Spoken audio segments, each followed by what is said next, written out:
Ndugu Waislamu, wazee wangu wapendwa, mwanzo kabisa narejesha shukurani za dhati kwa yule aliyestawi juu ya arshi, wa huwa Allah, kutokana na neema ambazo kwamba ametuneemesha kwazo, neema ambazo kwamba Mwenyezi Mungu anatuelezea kwenye kitabu chake, wama bikum min ni'matin famin Allah. Hamna neema yoyote ambayo kwamba inawapitikieni illa hiyo neema inatoka kwake yeye Mwenyezi Mungu Subhanahu.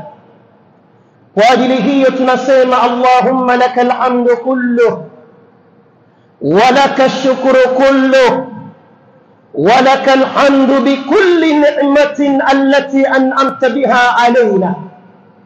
Sifa zote njema ni zake yeye Mwenyezi Mungu Subhanahu, kutokana na kila aina ya neema ambayo kwamba ametuneemesha, pamoja na kumtakia rahma na amani role model wetu, kiongozi wetu, mwalimu wa kuigwa katika kila aina ibada, Abul Qasim.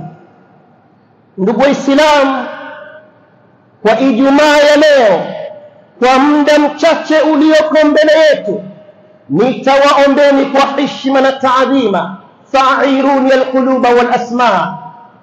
Tegeni masikio kwa makini, mzisongeze nyoyo zenu karibu. Anwani ya hutuba yetu ni hubbu Makkah min al-imani. Muislamu, hebu jipeleleze ndani ya moyo wako. Muislamu, hebu jikague ndani ya moyo wako. Je, una mapenzi na mji wa Makkah?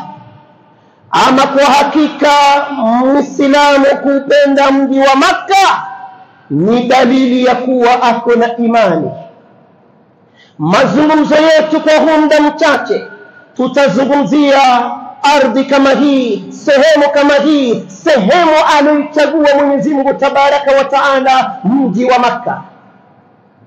Mji ambao kwamba Mwenyezi Mungu Tabaraka wa Taala ametueleza kwenye kitabu chake, inna awwala baytin wudi'a lin-nasi lalladhi bi Bakkah, nyumba ya kwanza kabisa walioekewa watu ardhini, nyumba kongwe ya zamani ambayo kwamba hakuna nyumba iliyotangulia nyumba hiyo, ni hiyo ambayo kwamba iko katika mji wa Bakkah. Bakkah ni moja wapo katika majina ya mji wa Makkah.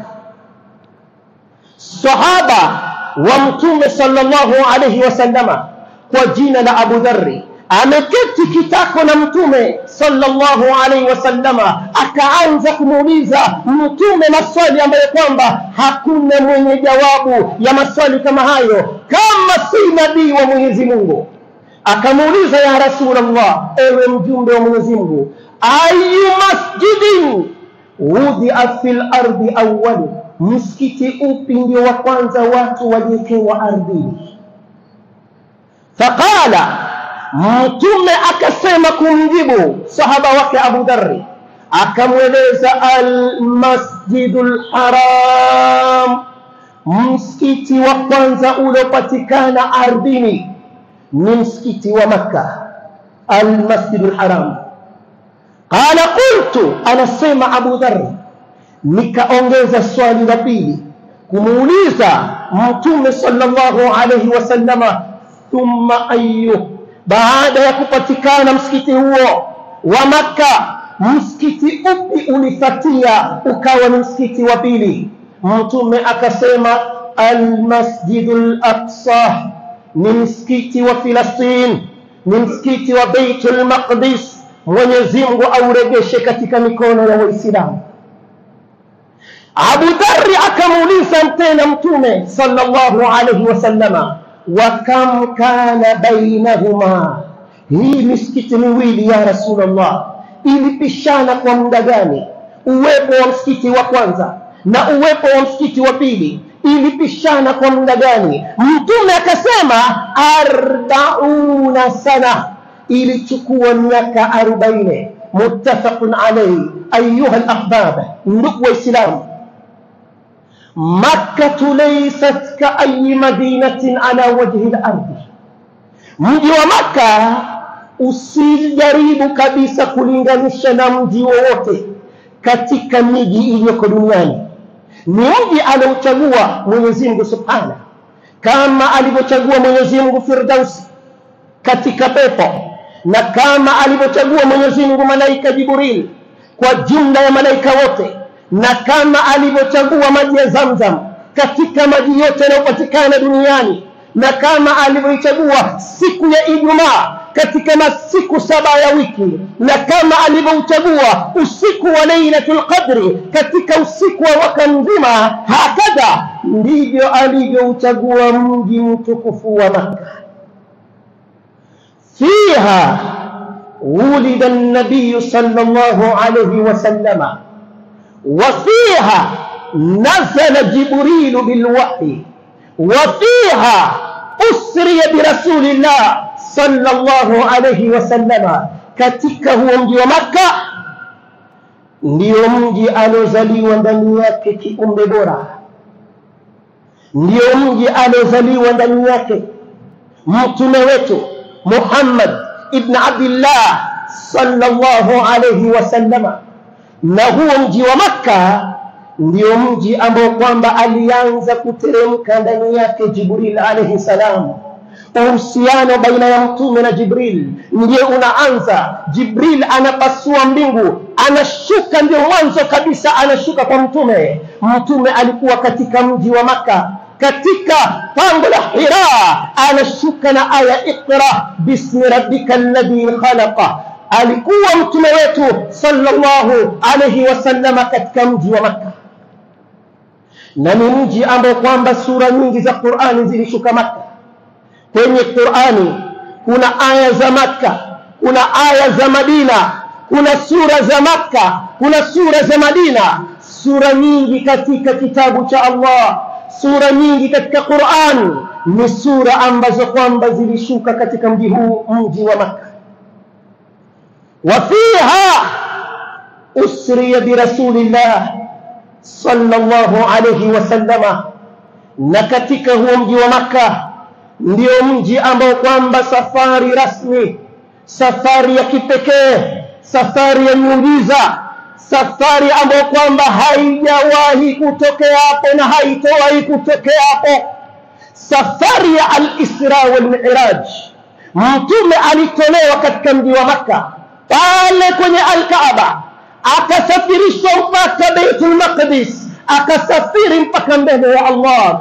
Hii ni safari ya kitarehe, hii ni safari ya kihistoria, hii ni safari ya kipekee ambayo kwamba haijapatapo kutokea na wala haitapatapo kutokea. Mwenyezi Mungu alisema subhanalladhi asra bi'abdihi laylan minal masjidil harami. Hiyo safari haikuanzia kwingine, ilianzia kwenye kitovu cha mji wa Makkah.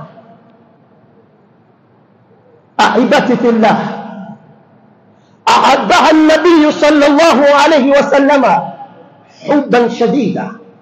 Mtume wetu rahma na amani zimmilikie aliupenda mji wa Makkah mapenzi makubwa mno. Qala fiha qawlan yudhibul qulub.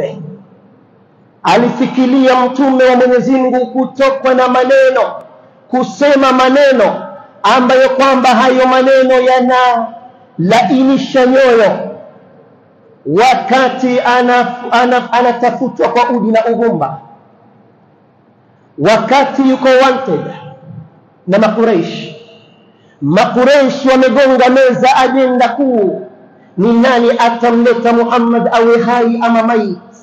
Yeyote ambaye kwamba atamleta basi ana zawadi kutoka kwa mabepari wa Quraysh, zawadi ya ngamia 100. Yeyote ambaye kwamba atamleta Muhammad, kila mmoja ana shauku ya kumtafuta mtume.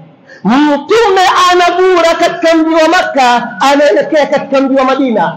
Ametoka nje ya mji kidogo, akasimama juu ya bonde, akatupa jicho kuangalia mji wa Makkah, akayasema maneno haya: wallahi إنك لخير أرض الله وأحب أرض الله إلى الله ولولا أني أخرجت منك ما خرجت.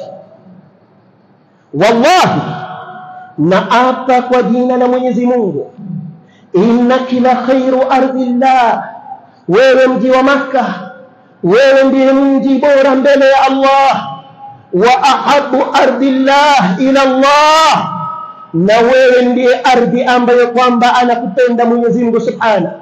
Lakini lisilo na budi hubidi, lakini maji yamezidi unga. Lau watu wangu wasingelinitoa ndani yako singetoka, lakini lisilo na budi hubidi. Mtume anauacha mji wa Makka, anatoka na machozi, anaelekea katika mji wa Madina. Akifika Madina anamwomba, ya Rabbi, panda mbegu ya mahaba ya kupenda mji wa Madina ndani ya nyoyo zetu kama tulipokuwa tukiupenda mji wa Makka.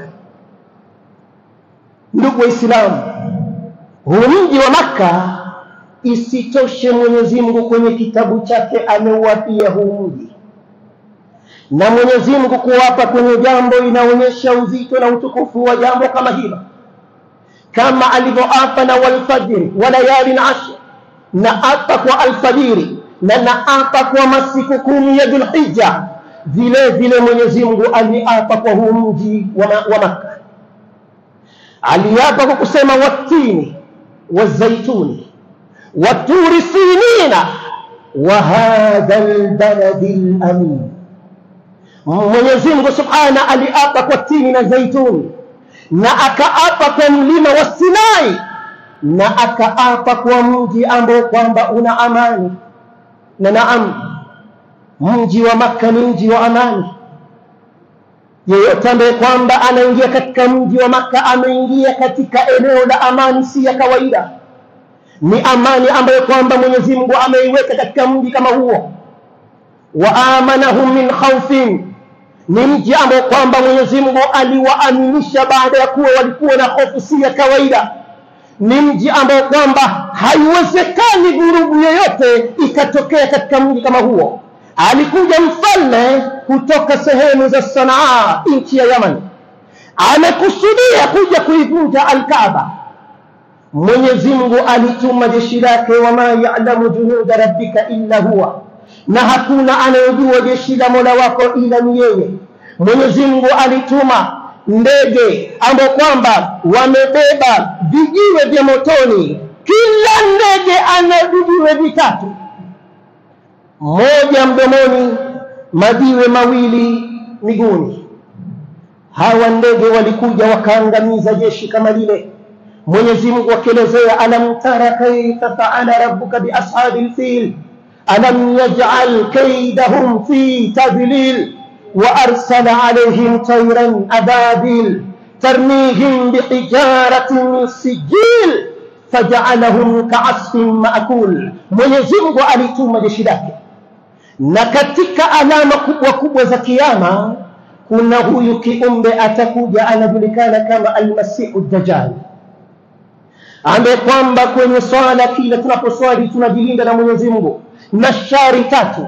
Moja katika hiyo shari tunajilinda kila mara, Mwenyezi Mungu atuhifadhi na fitna za Al-Masihu Dajjal. Ni nani Al-Masihu Dajjal? Ni mmoja katika kizazi cha Nabii Adam, ambaye kwamba atakuja afitinishe watu, na Mwenyezi Mungu anampatia miujiza si ya kawaida. Ana uwezo wa kufufua. Atamchukua mtu, nionyeshe kaburi ya babako iko wapi, nionyeshe kaburi ya mamako iko wapi. Atakwenda na wewe guu mosi guu pili mpaka kwenye kaburi, atasema inuka, aliyeko kaburini atainuka, utasema naye, kisha atamregesha. Ataamrisha mbingu achilia maji, mbingu itaachilia maji.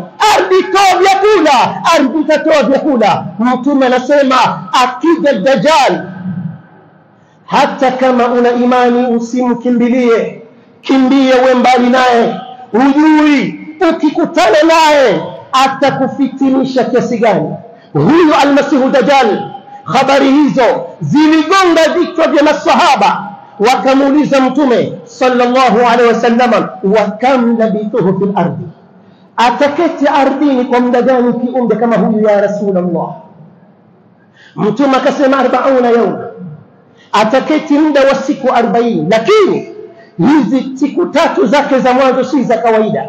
Yawmun kasana wa yawmun kashahrin wa yawmun ka usbu'in wasairu ayamihi ka ayamikum. Siku yake ya kwanza urefu wake itakuwa kama mwaka, siku yake ya pili urefu ni kama mwezi, siku yake ya tatu urefu ni kama wiki, siku ya 4, 5, 6, 7 mpaka ya 40 itakuwa ni kama masiku zenu za kawaida. La haula.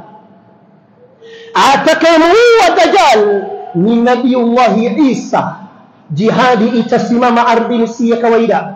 Yeye ndiye atakayewahi kuja kupigana na Almasihu Dajjal na ataweza kumaliza sehemu za Sham, sehemu za Filastin. Huyu Dajjal ahibati fillah, Mtume anasema sallallahu alayhi wasallam, laysa min baladin illa sayata'uhu Dajjal illa Makkah wal Madinata. Huyu Dajjal atatembea dunia nzima, atatembea kote duniani, na mwendo wake ni kama mwendo wa upepo. Atagonga kila kijiji na kila mtaa, atazunguka dunia nzima, ila hii miji miwili hatodhubutu kuingia: mji wa Makka na mji wa Madina. Mji wa Makka Nabii Ibrahim aliuombea dua mji huo, na mji wa Madina Mtume sallallahu alaihi wasallam aliuombea dua. Ndugu Waislamu, ningependa tuendelee, lakini khairul kalami ma qalla wa dalla. Uzuri wa mazungumzo ni yale machache ambayo kwamba akili itaweza kubeba, akili itaweza kufahamu. Wa fi hadha kifaya liman kana lahu qalbun wa alqa alayhi sama wa huwa shahid. aqulu qawli hadha astaghfirullah li wa lakum wa lisairil muslimina wal muslimat فاستغفروه فإنه هو الغفور الرحيم وهو البر الكريم.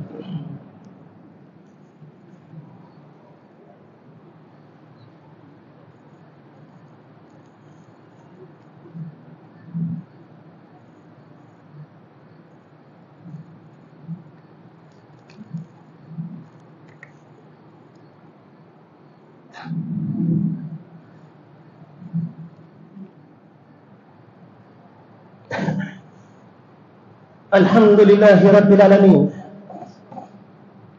والعاقبة للمتقين ولا عدوان إلا على الظالمين، وأصلي وأسلم على من لا نبي بعده. وبعد،